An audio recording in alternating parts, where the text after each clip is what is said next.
Bienvenue sur cette quatrième vidéo des idées reçues, mais bien sûr qu'en palmage, il faut plier le genou. Nous avons eu 3 premières conversations tous ensemble sur internet sur la BTV, ça n'existe pas, l'envie de respirer, ça n'existe pas, et dernièrement, une très tumultueuse, la syncope hypoxique, ça n'existe presque pas. Et là aujourd'hui, autre affirmation, mais bien entendu qu'il faut plier le genou quand on fait de la palme en apnée. Alors du coup, je tiens à préciser que cette vidéo ne concerne pas les nageurs sans palme, ceux qui battent des pieds. Cette vidéo ne concerne pas non plus les nageurs avec des palmes courtes. Cette vidéo ne concerne pas non plus les nageurs avec des palmes courtes qui cherchent à avoir de la vitesse.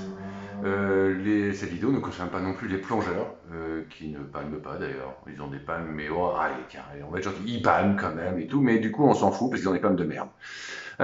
Et donc du coup, cette vidéo ne concerne que les gens qui nagent en immersion, donc pas en surface, sous l'eau, que ce soit de façon horizontale ou de façon verticale. Et bien entendu, ça ne concerne que ceux qui ont une vraie palme d'apnée, c'est-à-dire une palme qui a de l'angle entre le chausson et la palme. D'accord, vous avez bien vu, c'est pas droit, d'accord, c'est fait exprès. Donc, bien entendu, si vous n'avez pas ce genre de palme, cette vidéo ne vous concerne pas non plus, et puis achetez des palmes dignes de ce nom. Voilà. Donc c'est pas très cher en plus, hein, donc ça vaut la peine d'abuser là-dessus. Donc, le postulat est de dire que il semblerait qu'à un moment donné, on aurait dit, tiens, garde la jambe droite, et puis essaye de faire un mouvement pivot comme ça, voire bas des pieds. Le truc comme ça là, le truc. Bon, c'est bien. Nous, c'est pas ce qu'on fait. On a 2 styles de palmage qu'on appelle l'épée ou le fouet. Un, où on va chercher à ce que le genou et la cheville soient synchronisés dans le geste, on va chercher que ce soit désynchronisé. Mais surtout, le plus important, c'est que nous, en palmage, on va avoir besoin de palmer devant soi. Je dis ça pour tous ceux qui nagent comme ça, vous savez, en arrière, ou pire, comme ça, ou comme ça, ou comme ça, au secours. Bref, on va avoir besoin de palmer essentiellement devant nous. Il va bien entendu falloir qu'on parle de technique de palmage avec tout ce qui se passe en haut, mais là, le sujet, c'est le genou. Donc, puisqu'on parle du genou, ce qu'il va falloir en palmant, c'est que l'on ait notre genou devant nous, plié, légèrement arqué comme ça, lorsque l'on voit. C'est-à-dire que je n'envoie pas une jambe tendue comme ça, vers l'avant. Non. Ce que j'envoie, c'est un genou qui va là. Vous me direz, et le pédalo, le fameux pédalo, on fait du vélo, etc. Ouais, alors du coup, quand j'envoie d'avant en arrière comme ça, d'avant en arrière comme ça, il y a un truc que je ne fais pas par rapport au vélo, je ne sais pas si vous avez remarqué, c'est monter, descendre. Monter, descendre. Donc c'est vrai que ce que je ne dois pas faire, il n'y a pas de doute, c'est est-ce que je dois monter quand je palme? Non. Est-ce que je dois monter quand je palme à l'arrière? Non plus. Est-ce que je dois juste faire devant, derrière, comme si je faisais Michael Jackson? Ça, oui, ça je suis d'accord.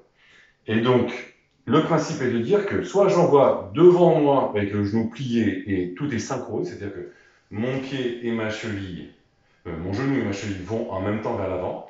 Pour les palmes qui ont une forme type épée, d'accord, et pour les palmes double courbure dernière génération, je vais faire une désynchronisation, c'est-à-dire que je vais envoyer le genou puis le pied.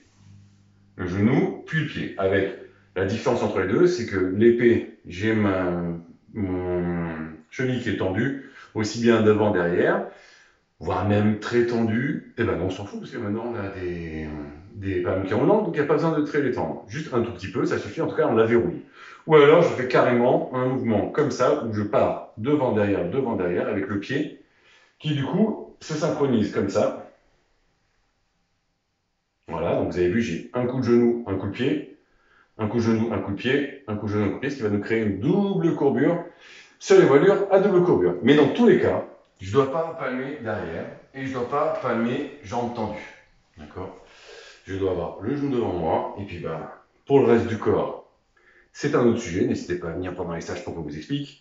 Mais en attendant, évidemment, qu'en nage, en apnée, on doit plier le genou. Idée reçue numéro 4. À la semaine prochaine pour la prochaine idée reçue.